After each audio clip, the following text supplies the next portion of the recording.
Welcome to Pride Matters, Salford Pride's official podcast, where we're going to be chatting to people from the communities in Salford and beyond. my name's Ricki and I'm the head of people at Salford Pride. And I am Connor, I am the head of events at Salford Pride. And so today we're going to be chatting to Ewan Job, who was the winner of Salford's Got Pride this year at Pink Picnic digital event. Ewan is going to be performing at Pink Picnic 2021, which I absolutely cannot wait for. That's right, yeah. We're also going to be joined by Ben Hodge, who is our Community Inclusion Officer, but also a trans activist, so he'll be talking to us about that. And it's also, we're going to be chatting to Aidan. And who is Aidan? Aidan's our Participation Officer for Doncaster Council, but also a young activist. So at Salford Pride, we've had a bit of a rebrand with our podcast, haven't we? We really want to give a platform to the communities within Salford. We've had time, because of the lockdown, to look at the organisation and think about what we want to promote as an organisation, and we very much talk about the three ideals of Salford Pride being community, inclusion and equality. Completely. And so the podcast used to be called Off Key, and we decided to go with Pride Matters because we are a Pride organisation. We think prides do matter, but also we're going to discuss matters related to LGBT plus history and issues that are going on, and have, like we say, give people from minority communities a voice. So we also are recording remotely, again, the way the world is at the moment. We're doing this all from home before we can get ourselves into the studio at Salford Pride, where we can create the content there. But for now, we're doing it all remotely, so we're pulling through, so bear with us. We've got a very professional setup with the camera on a bucket. Well, we can make do with what we've got at the moment. That's where we are. So we've got so much exciting things going on today. Let's get started. Let's get started.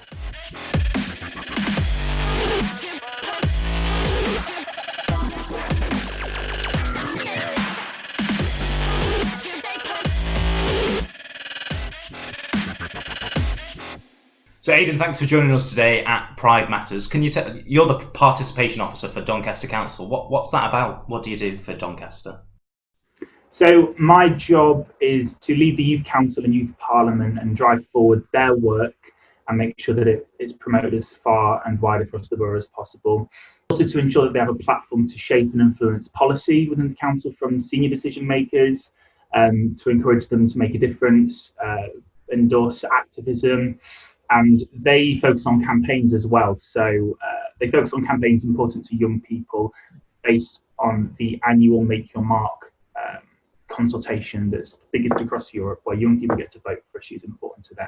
This year, the top three that came out of nearly 1 million people that voted, or very late last year, were protect the environment, knife crime, and mental health.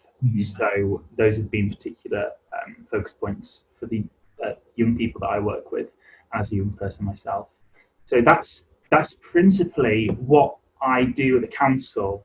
A lot of fun. I really enjoy my job. So what made you want to get involved in that, and how did you actually get involved in doing all this?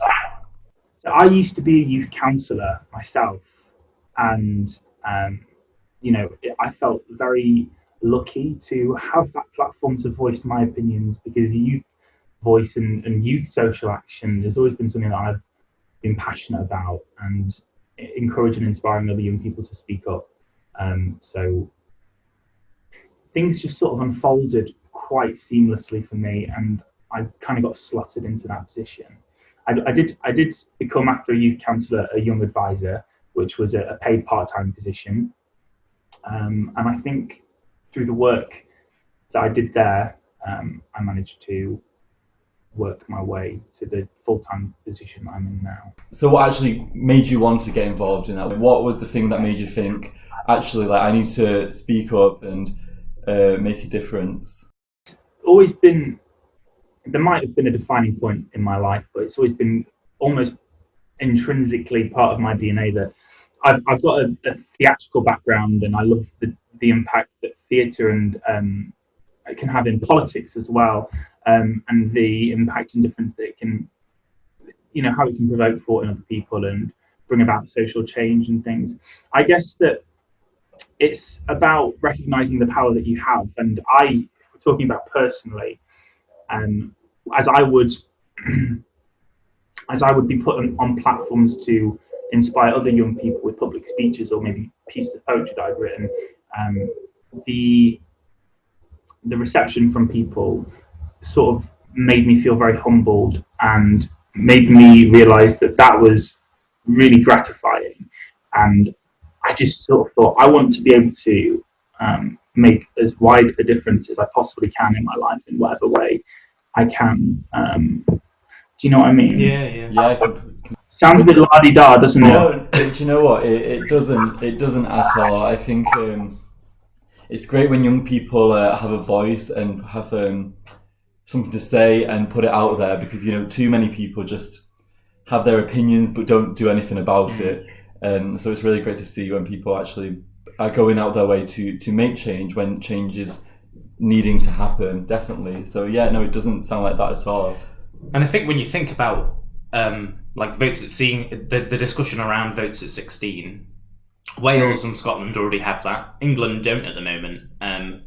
How do you feel about getting youth involved in politics? Like, I know sometimes people think young people might not have the political awareness or the knowledge to be involved in politics. What do you think about that?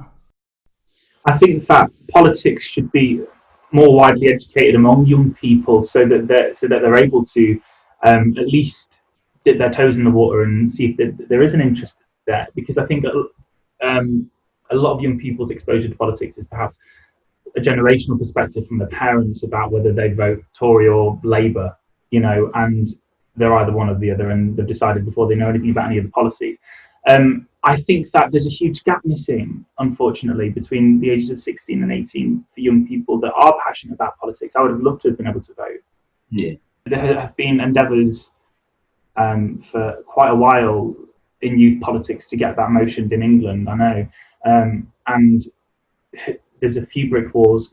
And it's because I suppose it's not a black and white thing. There's a whole contentious debate about whether young people at that age are informed enough, but like you say, it's happening elsewhere, so why isn't it happening in England? But I think, like you were saying, Aidan, I like you said, it's a very gradual thing, like being politically aware. The fact, I think, is politics is in everyday life. Like, everything we do is political, and I don't think there's a light switch that suddenly turns on when you're 18 and suddenly you're like, all about like, tax and income and all of the decisions that governments have to make. Like, sometimes I don't know now, like as a 26-year-old, like what the government's talking about sometimes, but you look at the issues and you think, what do I think about it? Like, do I agree or not? And that's as much as politics is for us. Like, you vote for somebody based on what you believe in, and 16-year-olds pay into the system. They can have houses, they can have jobs, like they're involved and active every day. I mean, if you look at people like Greta Thunberg, she can't vote, but she's like 14, isn't she? Well, she's 16 now, I think, or maybe coming on to 17. She can't. 17. Is she? She's 17. Was she like 14 when she first started? But she's so much more clever than a lot of 30, 40, 50-year-old people that I know, and she deserves the right to vote. How do you measure intelligence, political intelligence? You can't, can you? Not without not by age. That's what I mean. You can't measure it by age, because there are people over 16, over 18. I was a polling clerk in the most recent snap election, and the range of characters that came in to vote, and the way that they would tell us that they were voting, which is at their discretion, their reasons blew my mind, like fully blew my mind. And these are some of them seniors, so how do you measure knowledge by age when people at that age are making very uninformed and sort of just silly decisions on voting? I completely agree with you there, yeah. Do you ever feel like people are reluctant to give you a space to talk as a young person? Like, do you ever think people oversee or undervalue your contribution because you're young? Do you know what? That's a really interesting question, because I felt like that a lot. People are very undermining of my opinion and don't want to hear it, and maybe give a bit of an eye roll because they find out my age. And I think you're right, Connor, and I think a lot of young people do resonate with that. it's really about recognizing that these are the people that the older generation will be handing over the baton to, and keeping them informed so that as they become the future decision makers and leaders, they feel like they've always been able to have an input on their future, rather than having to get to a point where they have to be reactive rather than proactive. We're an inclusive, we should be as inclusive as possible. And I do agree, there have been times where I've maybe felt a little bit marginalized or unheard or tokenistically listened to, but you just got to shout louder. That's it. Shout louder, shout proud. 100%. Can't argue with that. I remember back when I was 16, 17, I was on the bus with one of my friends and we were talking about the 2010 election at the time, and I couldn't vote. And I remember saying to my friend on the bus, oh, I wish I could vote this year. It's such a shame that we can't vote. Because back in 2010, don't know if you remember, because you're a bit younger than me. But back in 2010, there was the whole tuition fee debate, and I was looking to go to uni, and I didn't want to have a huge amount of debt.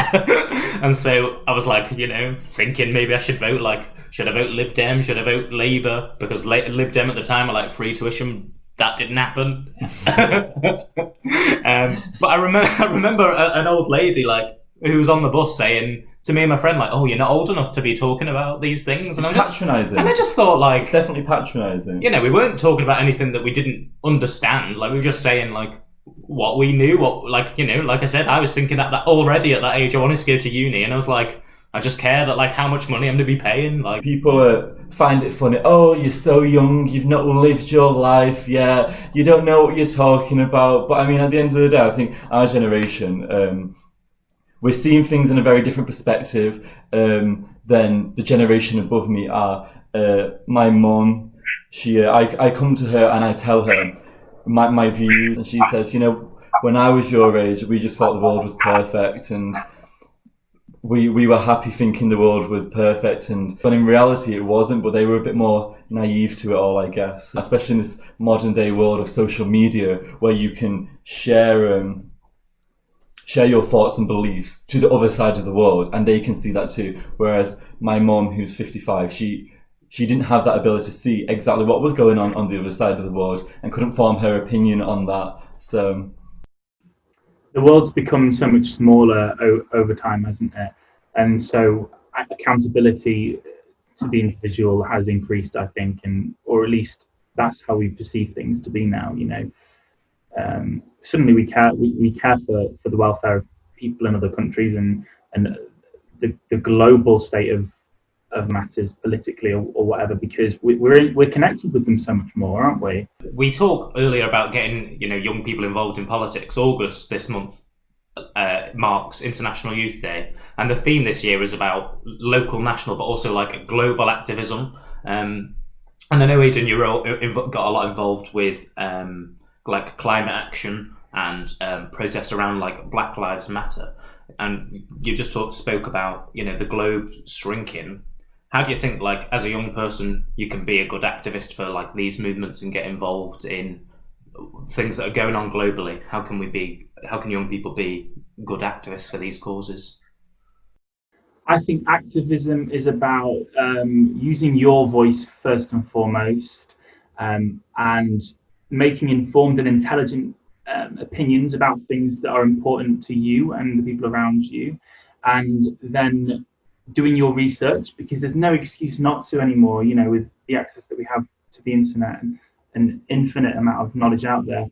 And then just make a plan, an action plan, if you are really passionate about it, or even just having conversations, stirring conversations, talking to family members, friends, disseminating awareness of things. That to me is how you can become a good social activist, and look at what's going on locally. The co-chair of Pride Network UK, who works in Doncaster, Jenny Dewsnap, a quote of hers is, I don't know if it is actually hers, but she said it.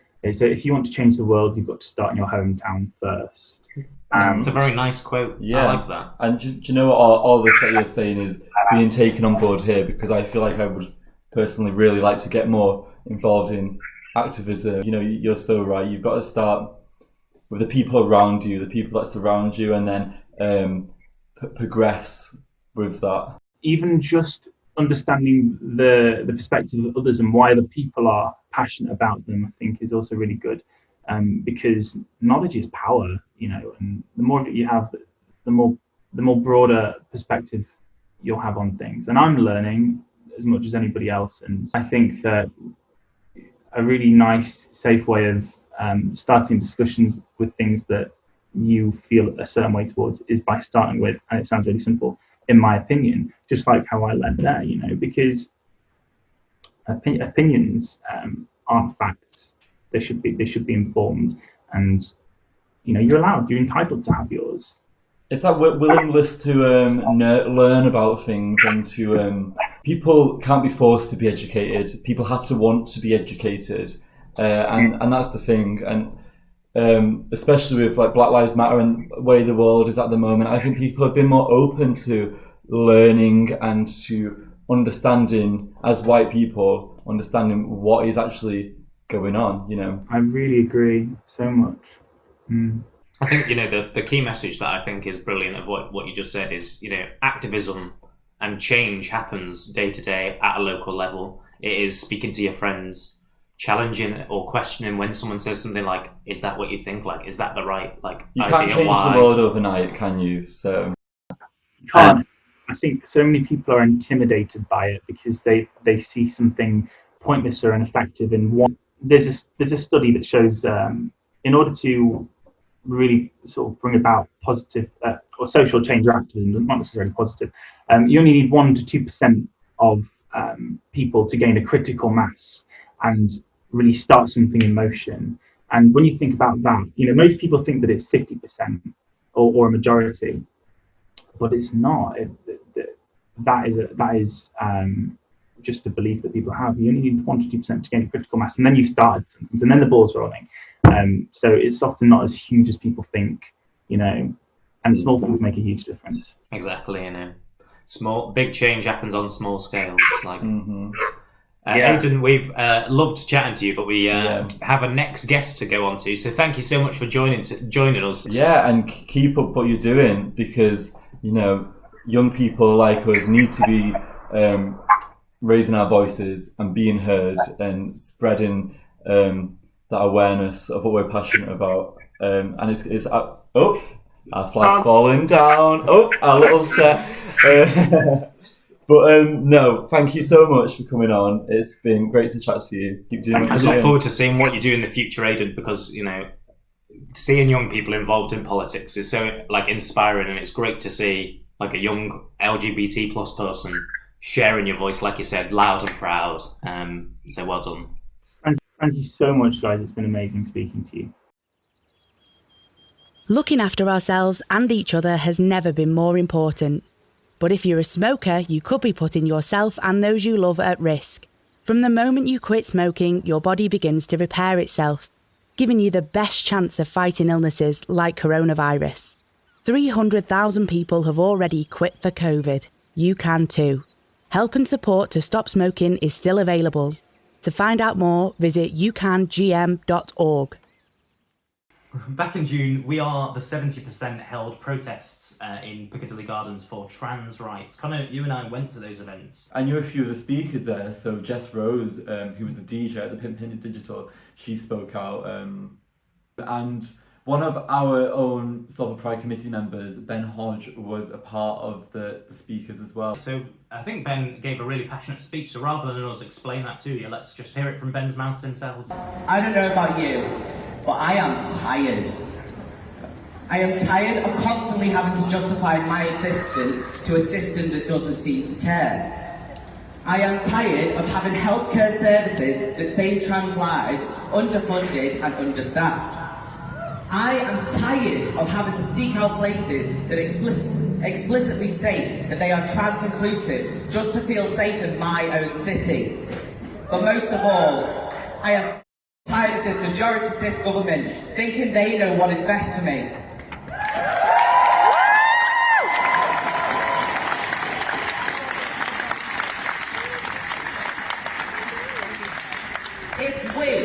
as the 70% are being blatantly ignored, then we are no longer living in a democracy. The people have spoken, yet we will not be heard. But we will make them hear us. We will tell our local MPs why they should be lobbying for change. We will continue to sign petitions urging the government to actually listen. All of you here today are making a difference. By showing yourselves here, you are not only showing Manchester City Centre, but the rest of the country that we will no longer sit home and be oppressed.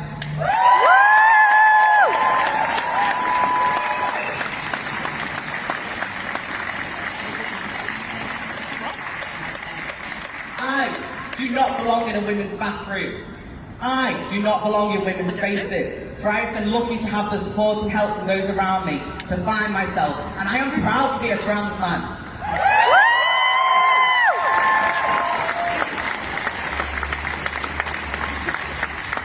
And I do not need some crusty looking white man in number 10 telling me otherwise.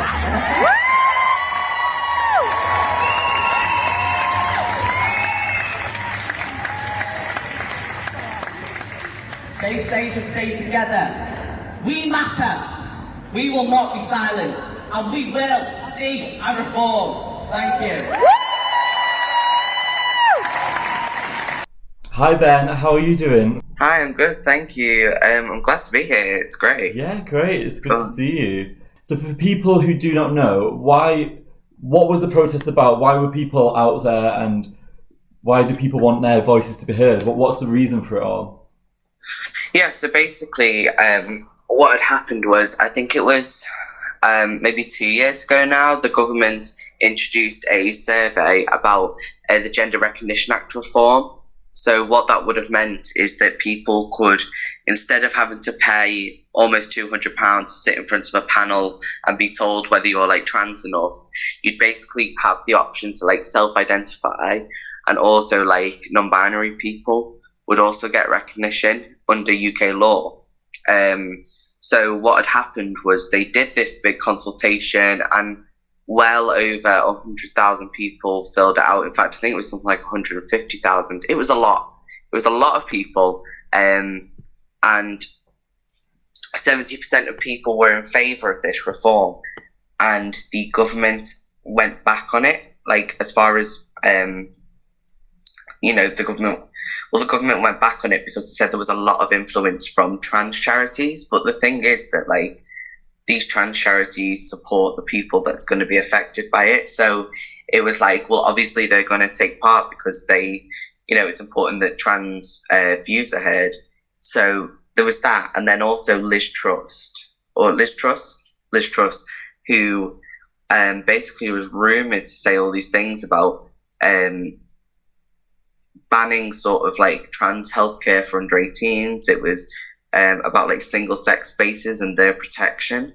And so basically, and then everyone sort of protested. And that's where the GRA protest came in, the We Are the 70% protest. So that was sort of the lead up to that, was basically just because, being trans is hard enough without having to sit in front of a panel of cisgendered people who probably only have trans experience from being on that panel, and basically having to tell them, even after having like surgery and hormones, why you're trans enough to be, to change your birth certificate. So it was very sort of like, it was kind of proved a lot of fears that people had. But actually more recently, and I think because of the protests, the government have actually come out and said, look, we're not going to ban healthcare for under 18s, which is a really positive step. We know that younger trans people are like, can still have access to things like blockers. But it's just a matter of, they're supposed to be releasing a statement in the coming weeks, but I'm sure with lockdown, it's not at the top of their priority list. So, so that's basically what it was all about. Can you explain what cisgendered and trans actually is, and the difference between that? Yeah, so it's just like, so transgender is like me. So like, I was born female, I've now transitioned to male. Cisgender is someone who, for example, was born male and, continues to identify as male. So they're not transitioning, they're not going to a gender that isn't their own. It's not a slur, like some people think cis is a slur. It's not, it's just another way of identifying a person, similar to trans. It's literally, it comes from like Latin, trans being like different or change and cis being sane. So as a cis person, like you said before, it's hard enough being trans. Can you tell us, what do you actually mean by that, and what are the difficulties that you face that cisgendered people are probably quite blind and ignorant to and wouldn't normally see in their day-to-day life?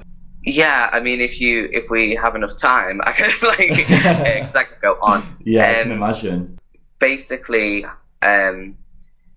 so I'm trying to think of some examples. So, for example, like I went on what's called a bridging prescription to get my testosterone, which meant that I could get hormones before going to the gender clinic, but after my referral. Without that bridging prescription, I am still waiting. I waited from July 2017 to August 2019. Yeah, for my first appointment. Now, within that time, I had got a bridging prescription, been lucky enough that my parents offered to pay for my top surgery, went privately for a diagnosis of gender dysphoria. So all in all, we paid $8,000 because we didn't have access to that. Now, I'm very lucky and I understand I'm very sort of in a privileged position to have that. But thinking about it as someone who doesn't, someone who relies on the NHS, someone who maybe doesn't have the parent support, I'd waited those 2 years for that first appointment. And that first appointment was literally just a chat. They said that they'd have to reconfirm my gender dysphoria diagnosis when it's like, well, I paid £250 for one. Why do I, is that not enough proof, really? And they had that diagnosis right there as well. She literally had it in her hand. So for people who aren't accessing the NHS, who aren't accessing private healthcare, we have to go through a system where we have to wait. And I mean, that was a 2-year wait for me when it should have been 18 months. I know people who have waited longer, even longer, just to get that first, getting to know you appointment.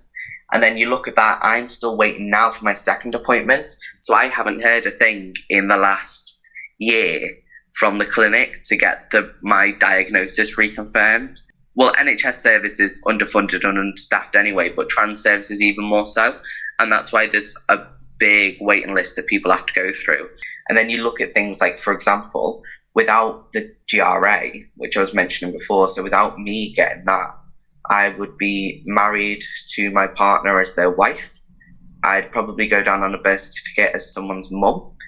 And all these things just there is no understanding from the government about all of these things. And then on top of all of these systematic issues, you've got people who just don't get it. There's no sort of real, we have things like the Equality Act and things like that, but a lot of people don't necessarily understand, and they're not, because we're not taught about these things in school. We're not said look, some people switch genders and that's okay. Some people don't, and that's okay.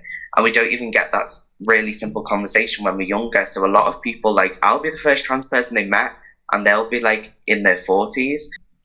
We don't, and let's not get started on the media representation. It's just that education. If we just told people from a younger age that, like I said, as simple as some people change genders and that's okay. Look at, these are some people who have done it.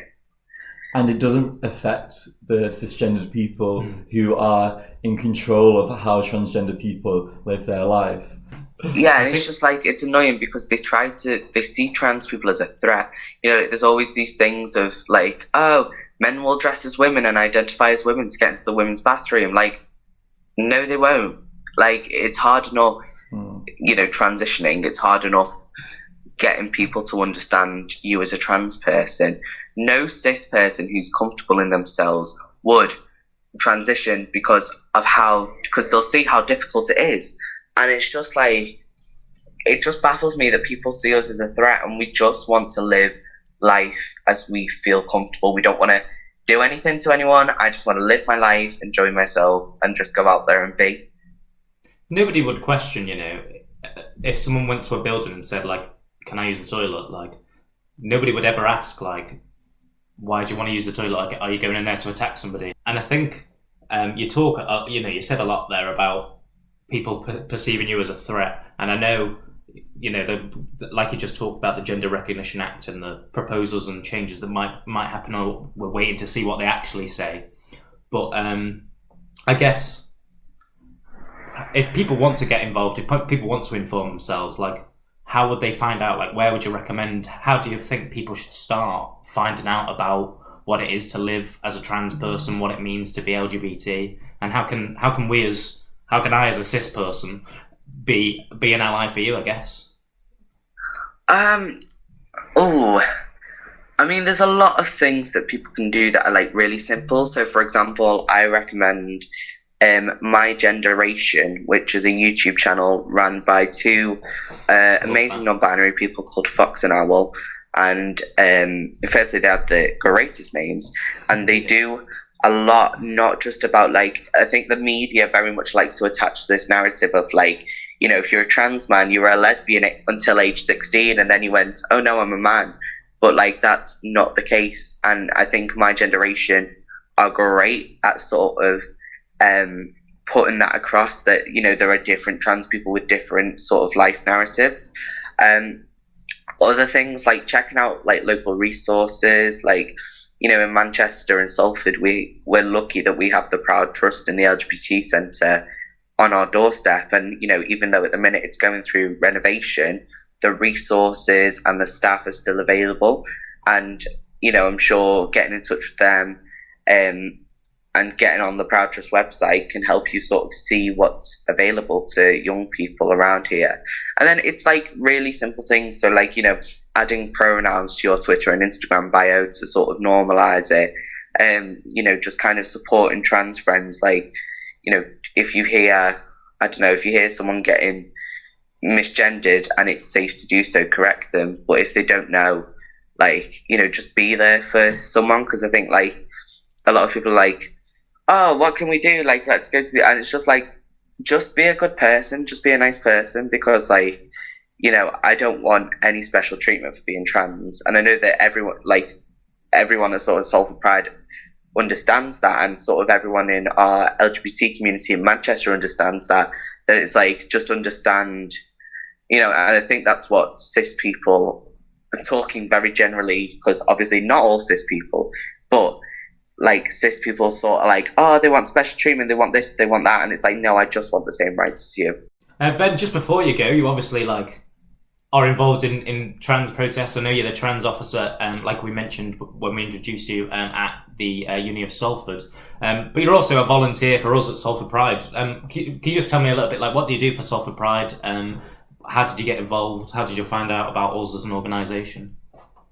Yeah, so my title is Community Engagement Officer. So basically my role consists of connecting with those community organisations and getting those involved with Salford Pride. I got involved through someone who's not on the committee anymore, but I got involved through him and doing the Love and Pride performance. So that was something I did, and then we spoke, and I had a chat with Lee, who obviously runs Salford Pride, and that's sort of how I became involved. And I think, like, I always sort of find that everywhere sort of new I go, I kind of get involved with the LGBT community there, because at least, like, you know that there's that general understanding going on. So that's how I got involved with Salford Pride, yeah. That's great. I came and watched Love and Pride, and it was a great play. And I know we've talked internally about wanting to continue that, so hopefully that's a project that we can work on and further in the future. We'll have a chat. Definitely. Well, thank you so much for coming on.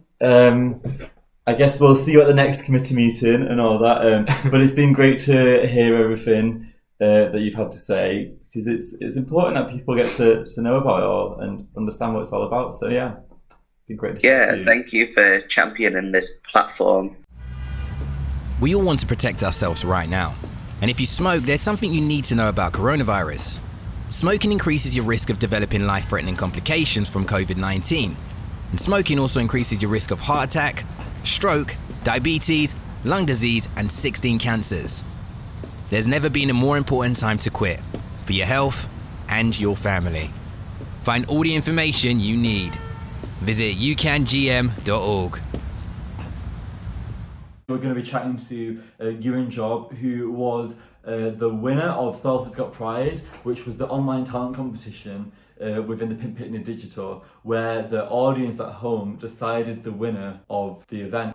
Ewan is going to be performing at the Pink Picnic 2021, which I absolutely cannot wait for. But before we chat to Ewan, should we remind ourselves of Ewan's performance at the Pink Picnic?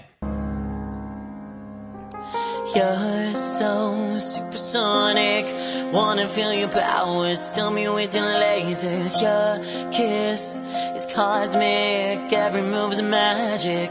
You're from a whole other world, in a different dimension.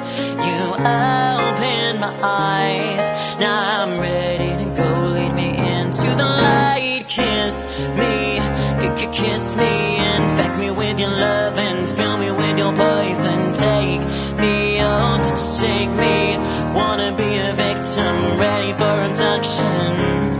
Boy, you're an alien, your touch so foreign, it's supernatural. This is transcendental, on another level. Boy, you're my lucky star. I wanna walk on your wavelengths and be there when you vibrate. For you I'd risk it all, I'd risk it all.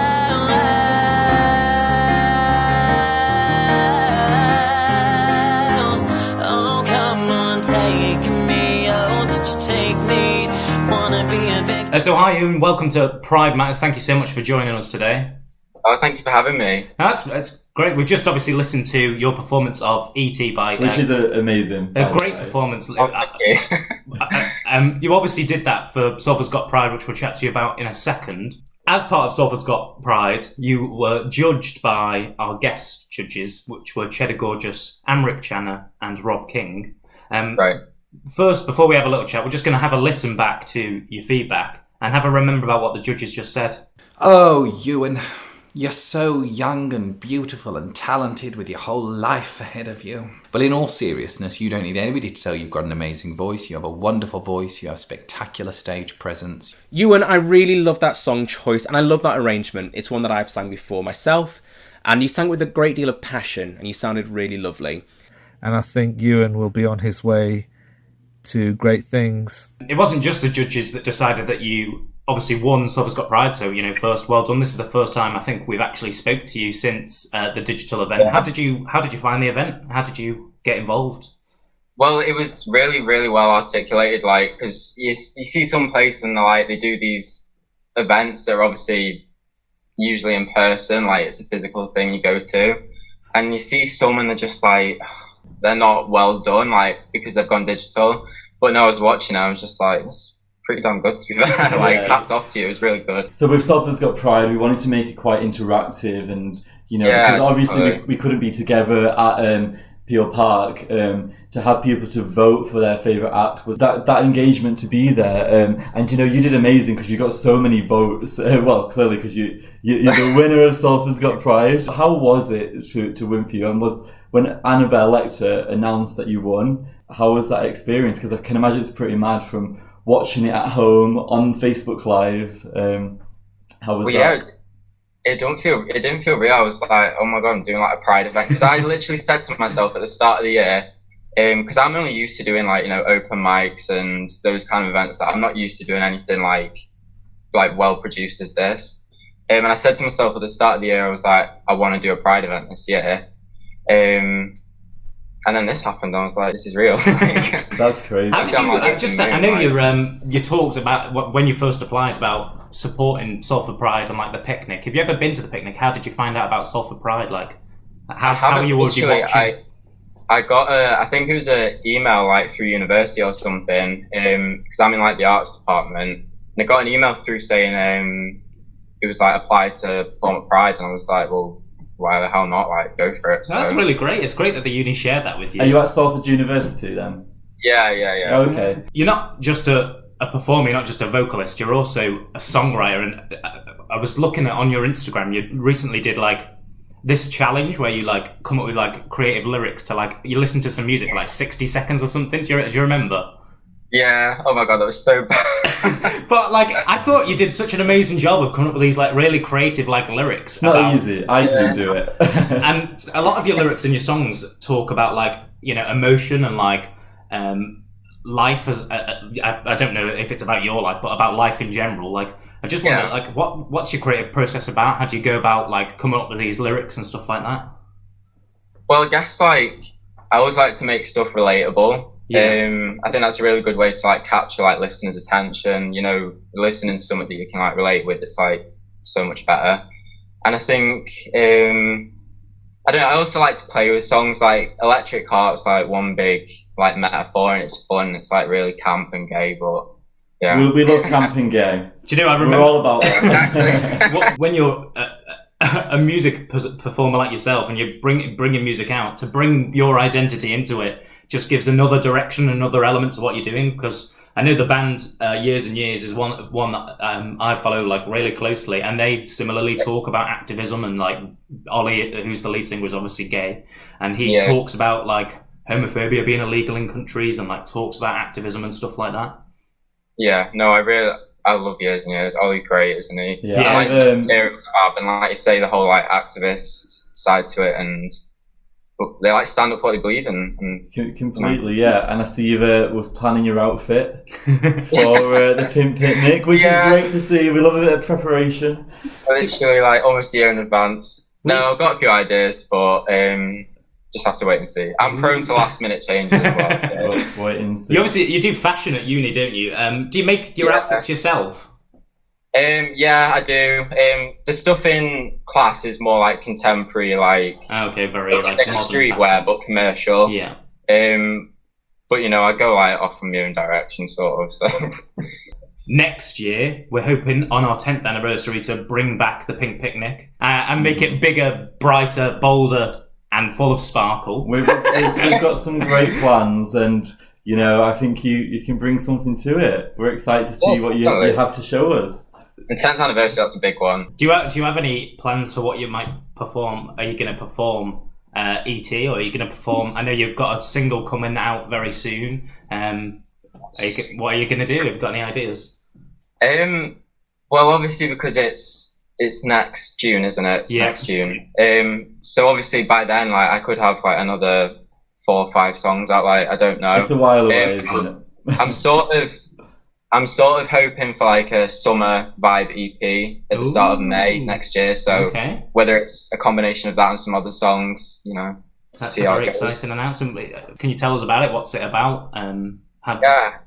Hush is just about like picture yourself like going to a nightclub and you're like dancing with somebody and they're like, oh, come back to mine, and it's like, no, I'm just here for a good time sort of thing. Like I'm not expecting anything or anything like that, which I think is relatable for a lot of people. You know, that get to nightclubs, it's like they feel like not pressured, but they feel like if they're dancing with somebody, they've got to end up with something. Do you know what I mean? So it's kind of like we don't have to say anything, just have a good time sort of thing. Yeah. So it's a good way to bring summer to a close. I think it's very summery. So how would you feel, Ewan, about giving our listeners a cheeky preview of your song? Would that be okay? That is absolutely fine. Oh, cool. Well, we'll have a listen then to Ewan's single, which is Hush. Hands are up to saying surrender. I like you, but don't you dare pull me closer. I want you to hush. No, don't say a word. I like when I can say the music so that I heard. I want you to hush. Let go of your pride. Just listen to your heart or listen to your mind. I want you to hush. Yeah, but thank you for joining us and for being a part of Salford's Got Pride and the Pink Picnic 2021. Thank you. We're looking forward to seeing what you have for us then. So before we say goodbye, Ewan, when your song does come out next week, where can people find you on social media? Where can people listen to your song? Stuff like that. Social media, it's at Ewan Music UK. That's the same on like Twitter and Twitter and Instagram. And all my links are in my bio, so put it up. And in terms of your music, is it available on like Spotify, Apple Music, other streaming platforms? Yeah, it's pretty much across all the streaming platforms. The main ones like Spotify, Apple, Deezer, Amazon, Tidal. They're on all of them. So that's great. Well, thank you very much again, Ewan, for joining us. I look forward to seeing you at the Pink Picnic next year with our headliners, like Connor said, but also seeing you perform and like in a great big glittery outfit. Yeah, I have high expectations for the outfit now from what I've seen your Instagram. So that big blue sparkly bodysuit that I think you did for one of your lives, like I can see that at the picnic. I can see. We want campus tits, and I can imagine you're going to bring that for us. I will try my best. Okay, well, great. Thank you so much. Thank you very much. No, cheers. Thanks. See you soon. Bye. See you soon. Bye.